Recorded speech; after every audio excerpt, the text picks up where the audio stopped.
सबसे पहले तो आप मीडिया वालों का धन्यवाद, मुझे बोलने का मौका दिया। मेरा नाम शकुंतला प्रकाश है, मैं डिस्ट्रिक्ट सिरमौर से हूँ और राजगढ़ से हूँ।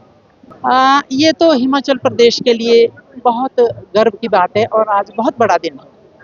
अगर हम राजा साहब की शख्सियत देखें तो उनको शब्दों में समेटना बड़ा मुश्किल देखा, क्योंकि मैं भी स्वतंत्रता सेनानी फैमिली से बिलोंग करती हूँ और राजनीतिक घराने से भी हूँ। मैं, मेरे ससुर जो है 2 बार एमएलए रहे और वीरभद्र जी के ज़माने में वो खादी बोर्ड के चेयरमैन भी रहे और कुछ आंदोलन हुआ है हमारे सामने, वो भारत छोड़ आंदोलन का हिस्सा था, उसके नायक भी थे वैद्य सूरज सिंह। और मेरे फादर श्री तुलसीराम मेहता भी स्वतंत्रता सेनानी थे, उनको उस जमाने में गोली भी लगी थी आंदोलन के टाइम।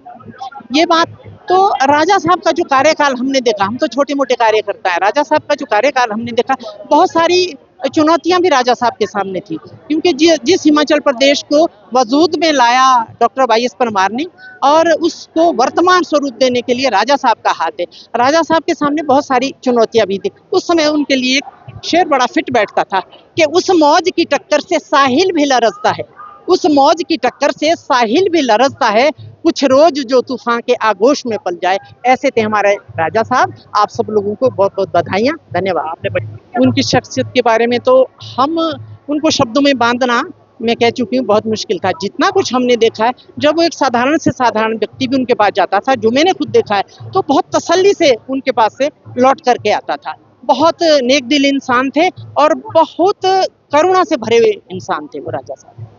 आज उनकी मौत बहुत खुशी है, मेरे ख्याल से हिमाचल का बच्चा बच्चा खुश है, क्योंकि कुछ काम जो है राजा साहब की जो शख्सियत थी, वो कई बार ऐसे काम करते थे गरीबों के, दीनहीन के, जिनका कोई नहीं था, उनके राजा साहब थे।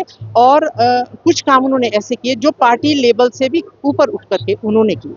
आज के वक्त और उनके वक्त को किस तरीके से आज की राजनीति में थोड़ी परिस्थितियां तो बदली है, क्योंकि समय है एक जैसा तो रहता नहीं, परिस्थितियां तो बदलती है, इसमें तो कोई दो राय है। लेकिन अभी भी हिमाचल प्रदेश में सब कुछ ठीक ठाक है। ठीक है जी, थैंक यू।